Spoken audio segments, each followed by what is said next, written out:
Good afternoon. Can everyone hear me?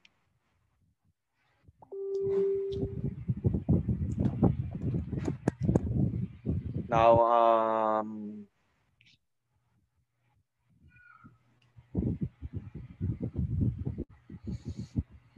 the link for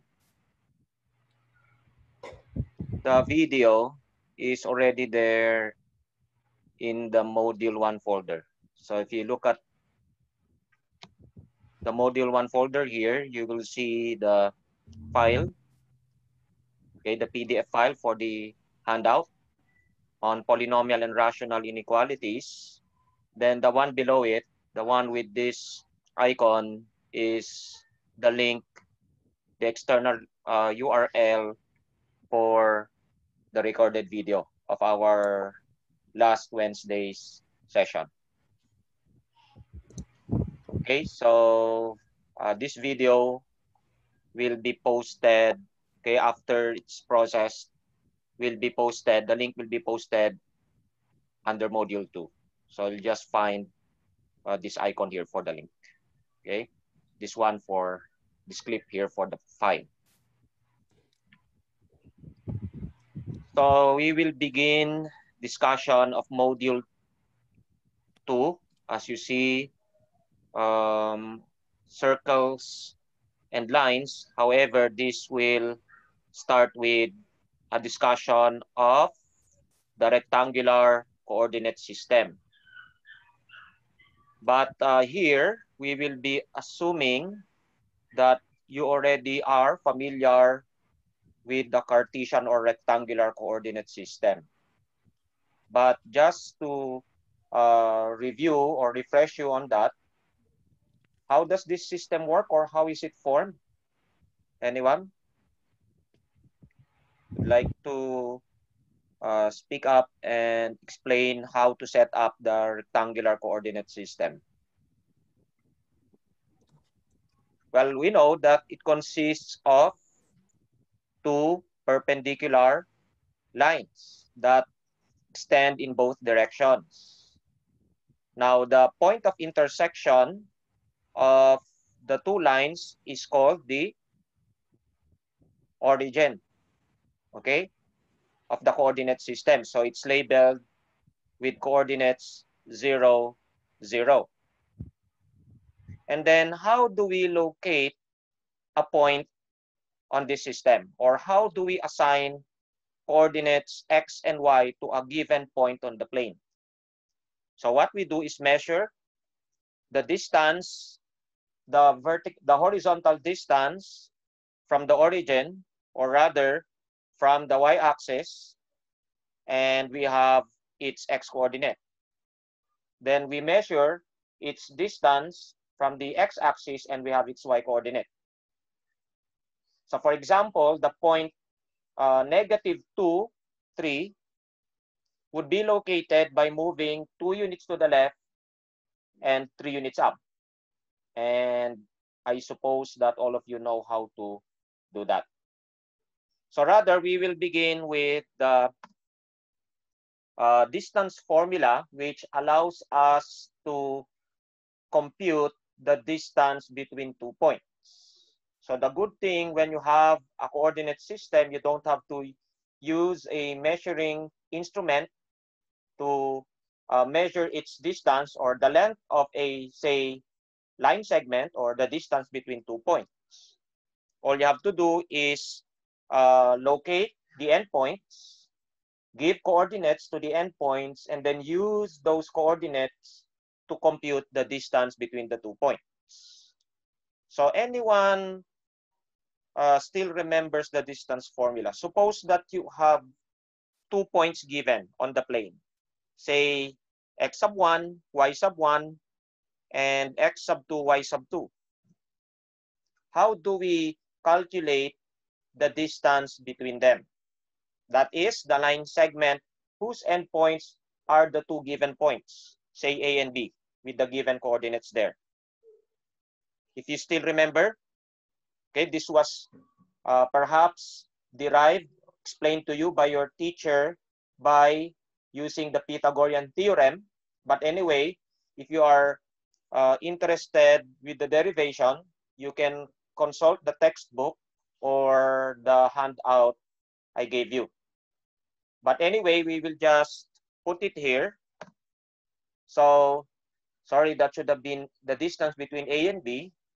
And that is equal to the square root of the sum of the squares of the differences of their x and y coordinates. So stated, square root of quantity, okay, this is the quantity inside the radical, x sub 2 minus x sub 1, the difference between the x coordinates, squared, which makes it always non-negative, plus y sub 2 minus y sub 1 quantity squared, which is the difference between the y coordinates squared, so which also makes it always non-negative. So the distance is always non-negative. The distance will only be 0, of course, if the 2 points are the same or are identical. So now with the distance formula stated, let us answer the following problem. So here we are given a triangle with or its vertices given. So the vertices are given by P with coordinates negative 4, 2. So that's located here. 4 units to the left, 2 units up. And then another vertex is at Q with coordinates 2, negative 5, located here. 2 units to the right, 5 units down. And vertex R at 5, 4, 5 units to the right, 4 units up. So we connect the 3 points, then we have the given triangle. Now we are to show that this triangle is an isosceles triangle. So what is the definition of an isosceles triangle? It is a triangle whose 2 sides are equal in length. That means an equilateral triangle is also an isosceles triangle because 2 of its sides are still equal, although all of its sides are equal. But not all isosceles triangles are equilateral, of course. So for an isosceles triangle, only 2 sides need to be equal in length. So how do we prove that it's isosceles? Very simple. All we have to find are 2 sides with the same measure.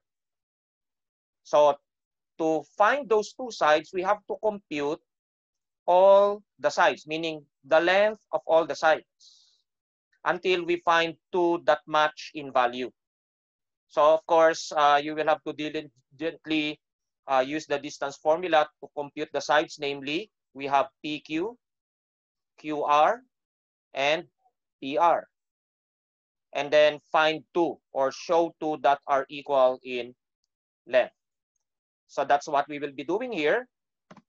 And we will just show the computations of the 2 sides that are equal, namely PQ and PR. Of course, you won't get it at first, but after you've done all the computations, you'll see that these 2 are the 2 equal sides. So again, I've written the coordinates here. So let's compute PQ, then PR, and show that they are equal. So computing PQ using the distance formula, that's from P to Q.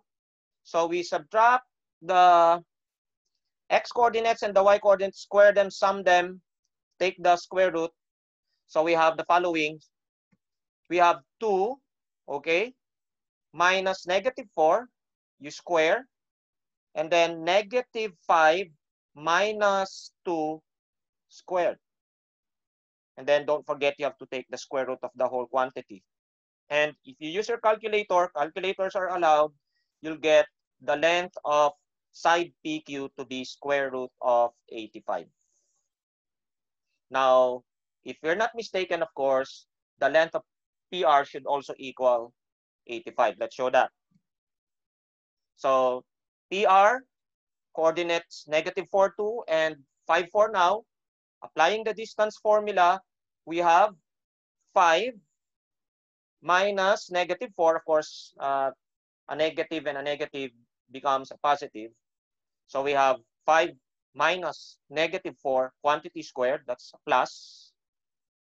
So that will become 9 squared or 81. And then here, we have 4 minus 2 quantity squared, which is 2 squared or 4. So 81 plus 4, again, we get square root of 85. Now, you don't have to show me, of course, the length of the third side, QR, although, of course, in your solutions, you will have to do it one by one in order to find out which two sides are equal. But it's enough to show that these two sides are equal to conclude that the given triangle with the given vertices is isosceles. Okay, is there any question how we answered this example? So just two sides distance formula and you're done with this one.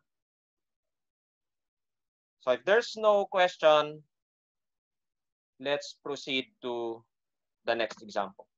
Or rather, sorry, the midpoint formula. So the midpoint formula gives you the coordinates of the midpoint of a line segment if the endpoints of the line segment are given. And we have the following. So suppose the coordinates of the endpoints of a given line segment are A with coordinates x sub 1, y sub 1, and B with coordinates x sub 2, y sub 2. So they are the endpoints. How do we get the coordinates of the midpoint, meaning the point on or in the line segment equidistant from A and from B? So it's the middle point. So how do we get its coordinates if we already know the coordinates of the endpoints? We have the following formula. The midpoint M of the line segment AB is equal to, okay, x sub 1 plus x sub 2 over 2, y sub 1 plus y sub 2 over 2. So we show that in a figure. So here is the line segment we are speaking of. Its endpoints are A and B. The coordinates are shown. So this is the midpoint. It should have the same distance from A and from B. And according to the theorem here, the coordinates of the midpoint are obtained by averaging the coordinates, the x and y coordinates of A and B. Okay, just average, forget the averages of the coordinates.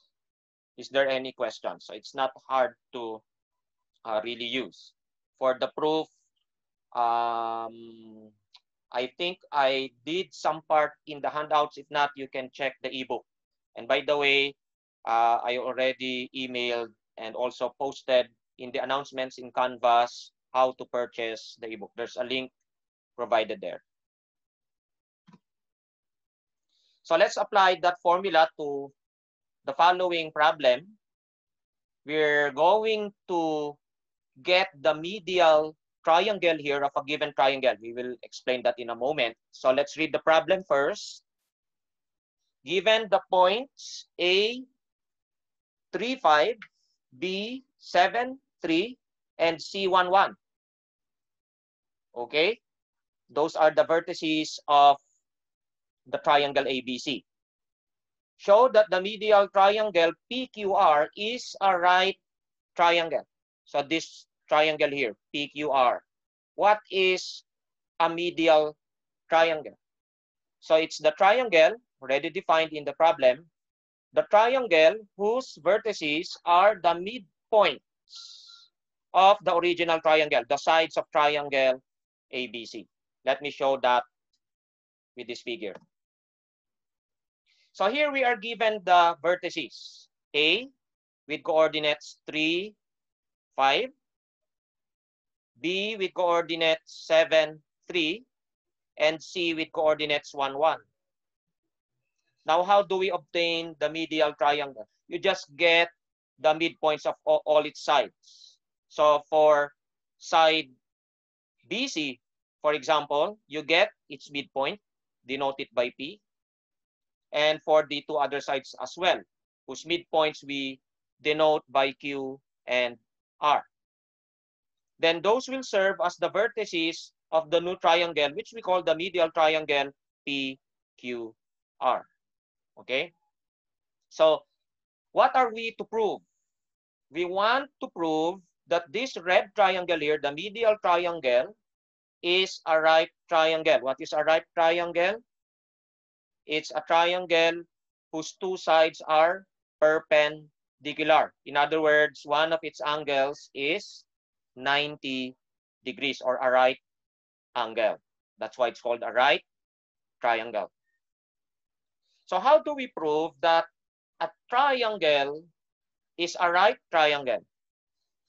We have to show that the sides, the length of the sides, satisfy, what do you call that theorem? Which relates the sides of a right triangle, the hypotenuse to its sides or legs, the Pythagorean theorem. And it states that, if you still recall, the sum of the squares of its sides equals the what? Square of its hypotenuse.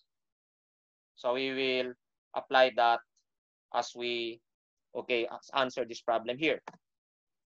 So I've written here the vertices A, B, and C of the original triangle.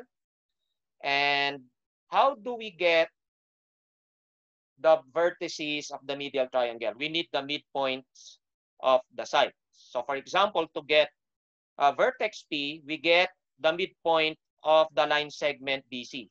And for that, we need the midpoint formula. And same for vertices Q and R. So let's do that. So we have A, B, and C here. We get the midpoint of AB, BC, and AC. So let's find P, Q, and R now. So P, which is the midpoint of BC, coordinates given here, is equal to the averages of the coordinates, x and y coordinates, respectively. So we have 7 plus 1. You add the x coordinates, divide by 2. Add the y coordinates, 3 plus 1, divide by 2. You get the coordinates of the midpoint. 4, 2 are the coordinates of vertex P of the medial triangle. So we do it for the other two sides as well. To get Q and R, Q is the midpoint of AC. So we have A here, we have C here. Applying the midpoint formula, we average the coordinates. We have the following: 3 plus 1 over 2, and then 5 plus 1 over 2. And if we simplify, we get the coordinates of Q as 2 and 3.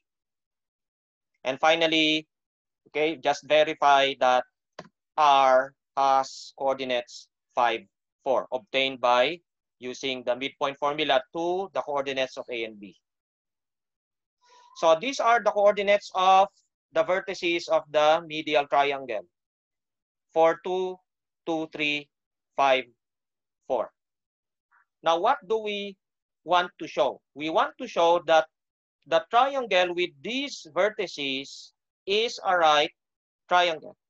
What are its sides? Obviously, PQ, QR, and PR. So to show that it's a right triangle, we compute all its sides, their lengths, and then show that they satisfy the Pythagorean theorem. So let's compute first the sides of triangle PQR. So PQ, QR, and PR. So we have PQ, applying the distance formula again. So this is a problem where you have to combine your midpoint formula and your distance formula. So first, midpoint formula to get PQ and R. Now, distance formula to get the sides. So for PQ, you apply the distance formula to these 2 points. So we have it here.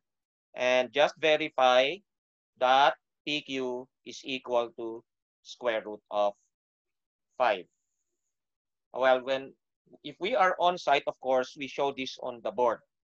But since we are online, so this is recorded, you can just watch the video again if you did not get any part of the discussion, and you can just verify the computations later on. Okay, but what you need to understand for now is the use of the formulas given in class. So I hope there is no problem with how to use the distance formula as well as the midpoint formula. So doing it for the other sides, PR and QR, we have the following. So verify, we have the other side PR square root of 5 as well. So actually, this is also an isosceles triangle, but that's not what we want to show. We want to prove it's a right triangle. So we need also the third side. QR is equal to square root of 10. Again, found by using the distance formula. Assuming, of course, you have the correct coordinates. By the way, if you have the coordinates here wrong, one of the sides here will be wrong. So anyway, you'll get square root of 5, square root of 5, square root of 10. So lastly, we just have to show that the sides satisfy the Pythagorean theorem. How do we do that? First, we need to determine which is supposed to be the hypotenuse of the triangle. And we know the hypotenuse is always the longest side. And obviously, QR is the longest side. So we check, is the sum of the squares of these two sides equal to the square of the third side? Let's show. So again, we have PQ, PR, and QR. Squaring the two sides, PQ and PR, summing them up, we have the following. Square root of 5 squared plus square root of 5 squared, which is 5 plus 5, which is obviously 10. And obviously, we see that it's the square of the third side.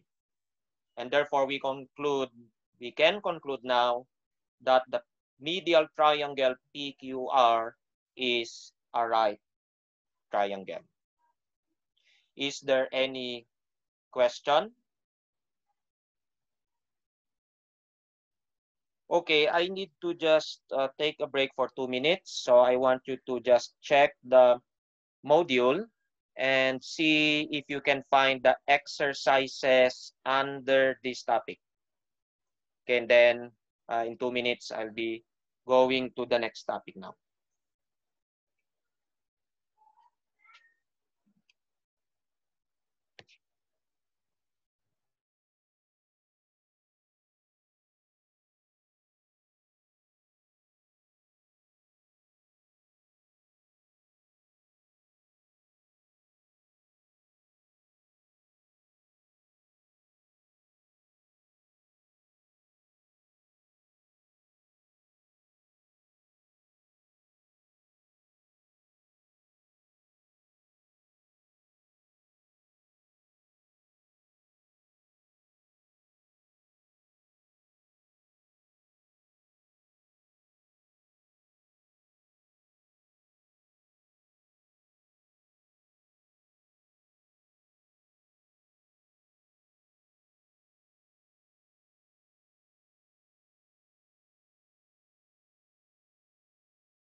Okay, does anybody have a question at all?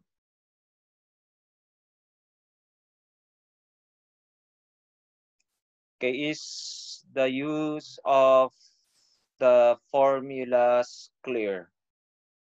It's just direct. You are given the coordinates, you just apply the formulas. Okay. Now, I hope to finish circles for today and proceed to lines on Monday. However, we won't have a synchronous session, or rather a synchronous session on Monday, or a live session. I will just be recording my session for my 1 p.m. class, and I will be sending it to our Canvas, okay, under Module 2 folder. So as I have explained earlier. Okay, does anybody still have a question about the syllabus or about the requirements in class, things that need to be clarified before we proceed? By the way, the quiz, I think the other section asked about the format. I think it will be electronically answered, meaning you have to log in with within the given time, 1 to 6 p.m.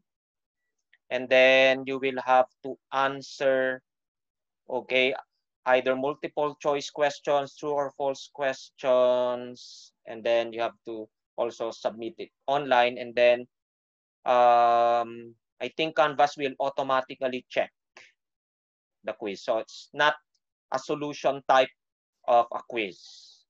It's more of like multiple choice, the common types of questions, true or false, and the like. So you won't, yes, you are allowed to use calculators. So let's say there are 5 choices for a given question, then you have to pick the choice, let's say C. So you will have to click the C there and then click submit. And then you proceed to the next question. That's how it works. Not sure if you've already done that with your previous math, if you had a previous math class or your other subjects. Yes, you are allowed to use calculators, okay? Anyway, we won't see you, so. Okay, let's proceed to the next.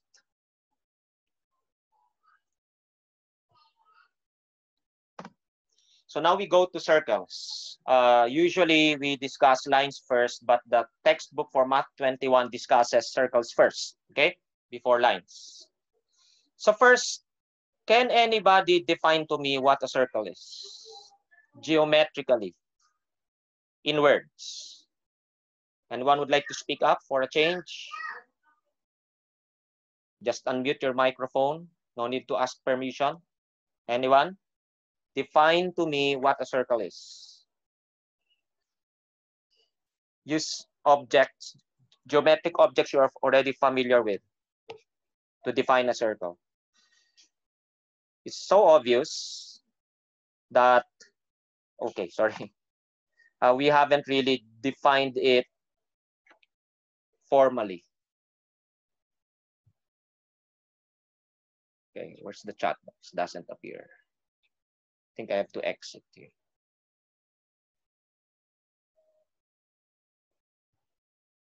Need to use another laptop so that I can just view it directly. Anyway, okay. I'm having technical problems. So, what is a circle? Let's have the following definition.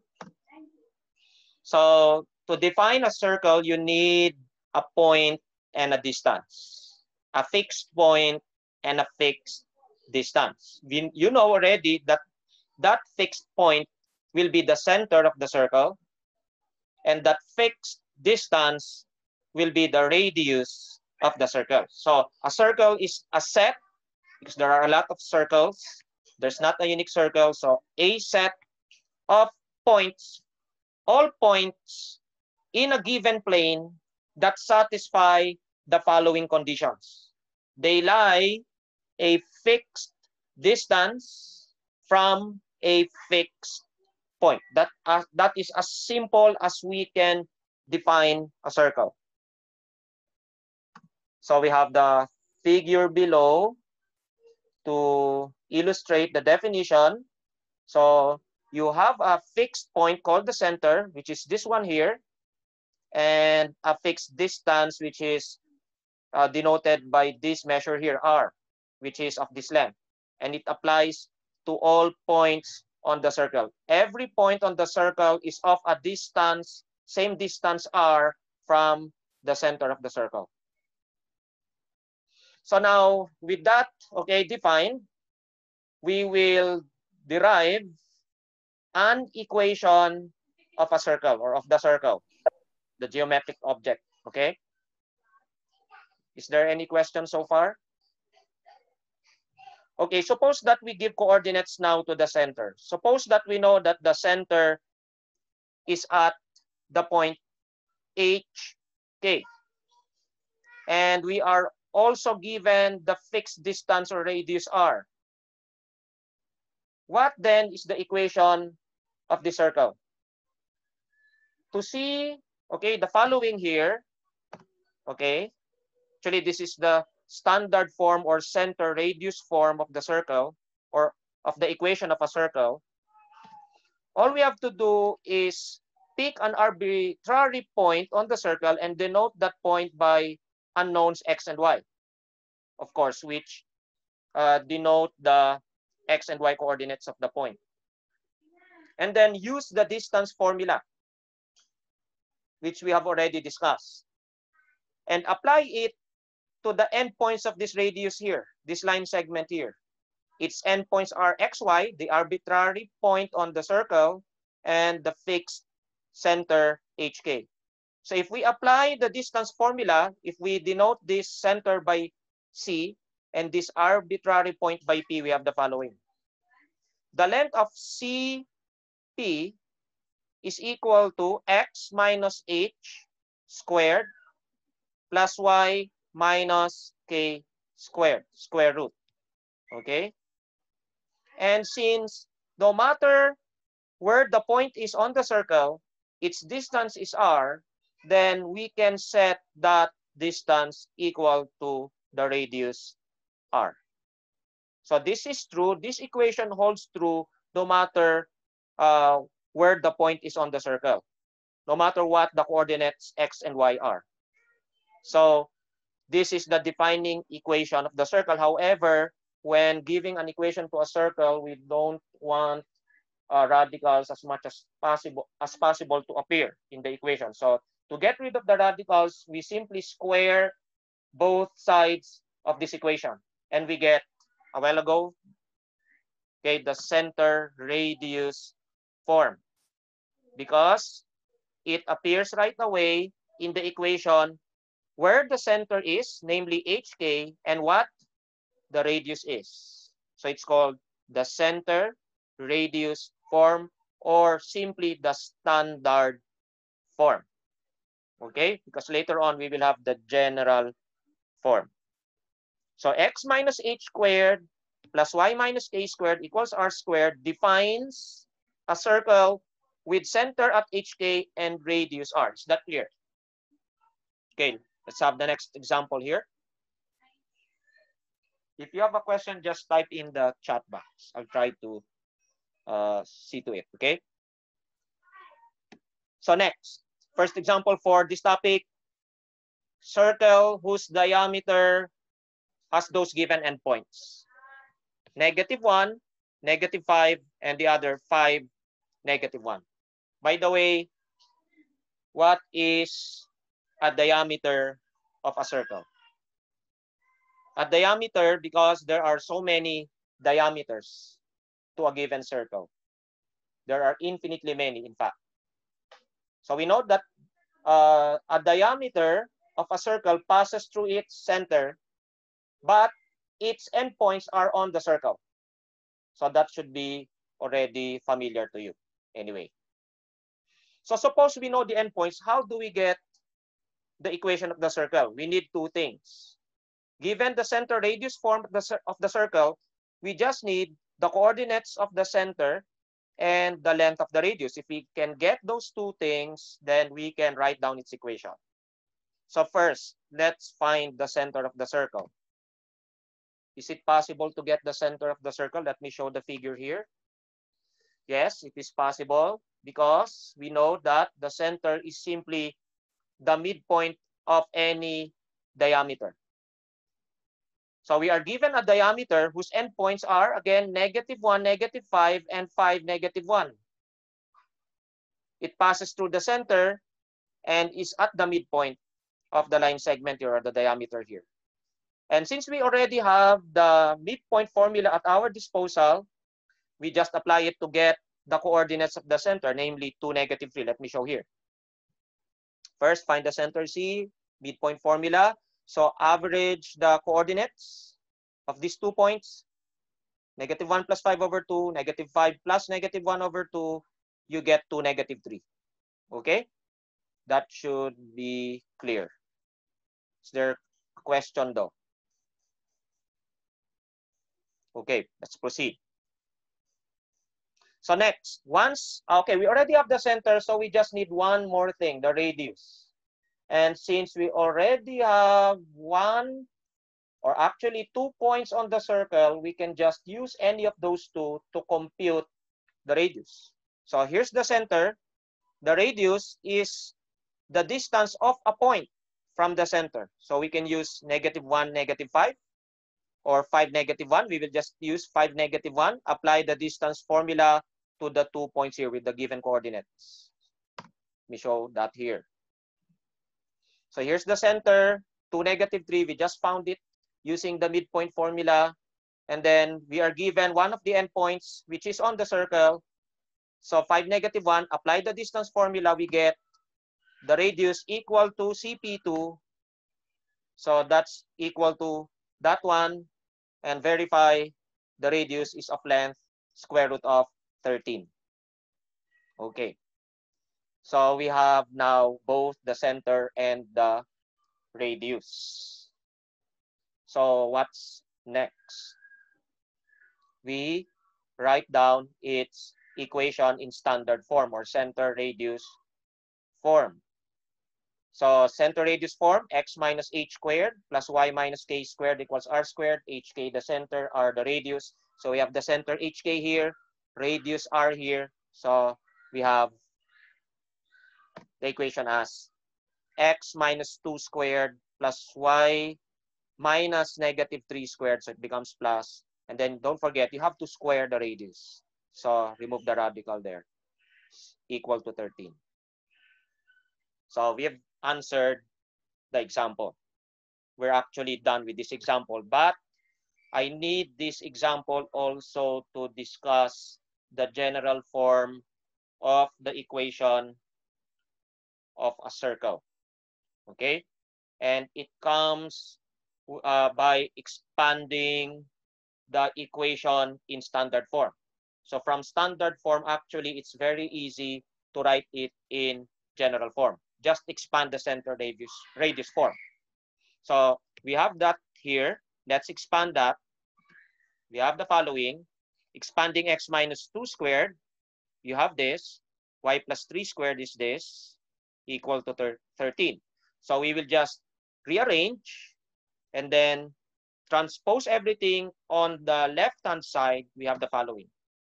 So combining the squares, x squared plus y squared, then the linear ones, okay, and then transposing, sorry, okay, it's correct.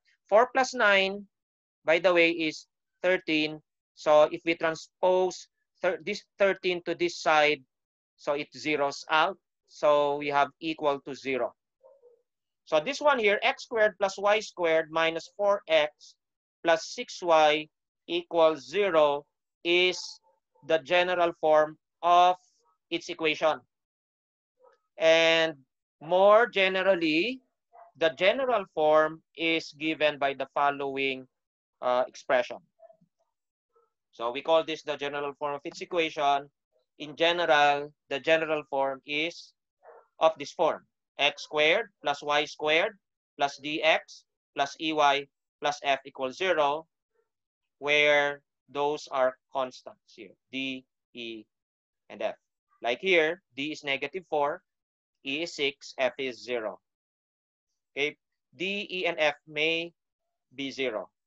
In fact, all of them can be, okay, not all of them, but 2, but not more than 2 can be 0, because if all of them are 0, then we have a point. X squared plus Y squared equals 0 would be like a degenerate circle, which collapses into a point. Okay?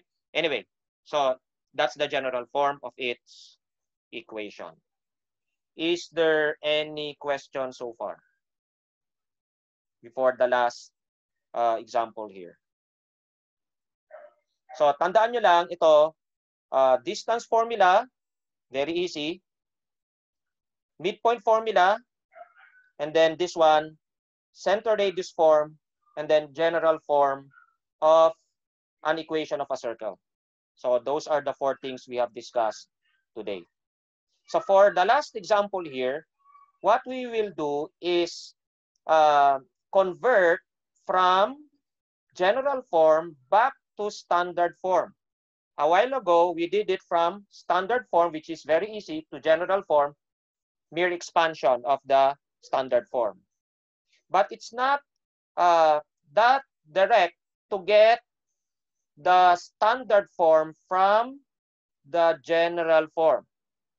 So here we have to use the process of completing the, you're already familiar with that, right? Squares. And I hope you practice on this a lot, because you will be needing it a lot, I believe, in the coming departmental quiz, especially when we go to conic sections. So let's illustrate that with this example here. Find the center and radius of the circle whose equation is this: 2x squared plus 2y squared plus 8x minus 2y plus 7 equals 0. What form is that? General form. Although there's 2 and 2 as compared to this one, well, it's still in general form, because when you divide everything by 2, this becomes 1 and this becomes 1. So that's what we will be doing precisely. So let's complete the squares. Let me show. Now, what happened here? From this equation, how did it become like this? So first, you divide everything by 2. Okay? And just combine those with x and those with y. So notice here, those with x, those with y. And then transpose the constant to the other side. That's why we have this one here. Now, why do we have 1 over 2 here? Because we divided everything by 2. So if I divide 2x squared by 2, I get x squared. I divide 8x by 2, combining the x's, I get 4x. Then combining the y's, divide 2y squared by 2, divide -2y by 2, you get this. Transpose 7 becomes -7, divide by 2. Don't forget, everything has to be divided by the same number. So is it clear so far how we got to this equation? Now, again, if it's not 1 for the coefficients of x squared and y squared, you have to divide by a certain constant, in this case 2. And then transpose the constant, the only constant term, to the other side, always. Combine the x's, combine the y's, and then now complete the squares. So how do we complete the square? If you still remember this, you just divide this coefficient, the coefficient of the linear counterpart, by 2. So it's 4. We divide it by 2. What's that? 2. And then the result, we square. So we have this. X squared plus 4x plus 4. The effect to the expression here is that it will become a perfect square.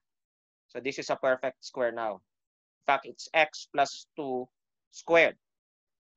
And then let's complete the square for the y. So looking at the linear counterpart, negative y has coefficient -1. Again, divide it by 2, then square the result.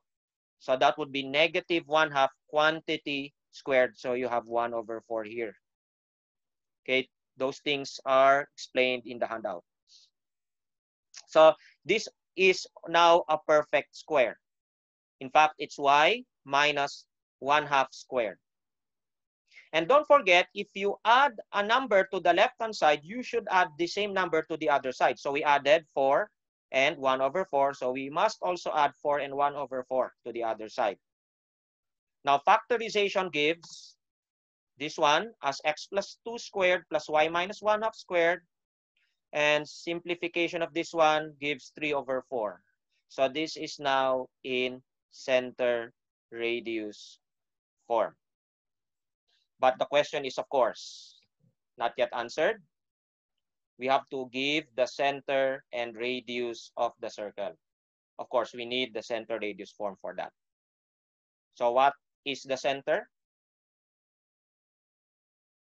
Just inspect the left-hand side, equate to 0, the factors there. So if we equate x plus 2 to 0, we get negative 2. Equate this to 0, we get 1/2. So the center has coordinates negative 2, 1/2.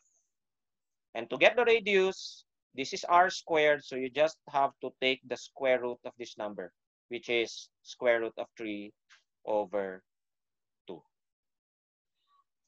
Does anybody have any question at all? Because that's it for today. Okay, reminder again, on Monday, I will just be sending you the link, okay, for my lecture for the earlier class, 1 to 2 p.m. Then do the exercises in the handout. Okay, that's it for today.